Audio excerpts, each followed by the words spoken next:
Hello, সবাই কেমন আছো?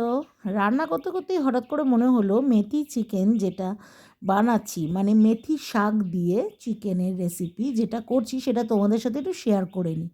তো ওই জন্যেই চলে এলাম, যেমন চিন্তা তেমনি কাজ। তো ফার্স্টে পেঁয়াজ দিয়েছি, এর মধ্যে জিরের গুঁড়ো, ধনের গুঁড়ো, নুন, মিষ্টি আর চিকেন দিয়ে ফার্স্টে একটু কষিয়ে নিচ্ছি। তো এর আগে যেটা আমি করেছি সেটা হলো তেল দিয়েছি কড়াইতে, ওর মধ্যে পেঁয়াজ পেঁয়াজ কুচি, রসুন, আদা সব গোটা গোটা দিয়ে আর মেথি শাকটাকে দিয়ে ভালো করে কষিয়ে নিয়ে ওটা আমি বেটে আলাদা করে রেখে দিয়েছি। সেটা তোমাদের ভিডিওতে দেখানো হয়নি, কেননা ওটা করার পর মনে হয়েছে যে আমি ভিডিওটা করে তোমাদের সাথে শেয়ার করি। তো হাঁপিয়ে গেছি, এক নাগাড়ে বললাম তো। তো এইবার ভালো করে এইটাকে কষিয়ে নিতে হবে, মানে তার পরের যেটা করেছি সেটাই তোমাদের দেখাচ্ছি। এটা ভালো করে কষিয়ে নিতে হবে, একটু ভাজা ভাজা করতে হবে চিকেনগুলোকে, তারপরে এর মধ্যে টক দই দিয়ে দিতে হবে।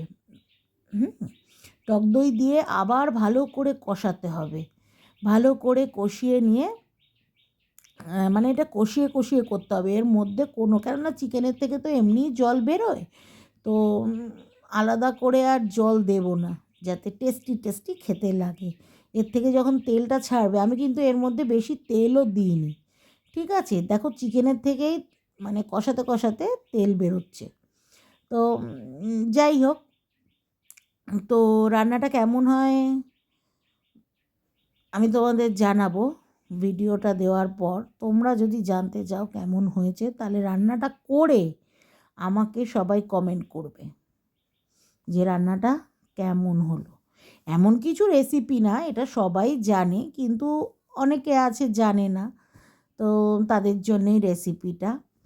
তো এরপরে আমি দিয়ে দিলাম যেই বাটাটা বেটে রেখেছিলাম, পেঁয়াজ, রসুন, আদা, মেথি শাক যেটা পেস্ট করে রেখেছিলাম, সেটাই এখন দিয়ে দিলাম। ভালো করে কষিয়ে কষিয়ে কষিয়ে কষিয়ে এটাকে রান্না করতে হবে, একটু কম আছে।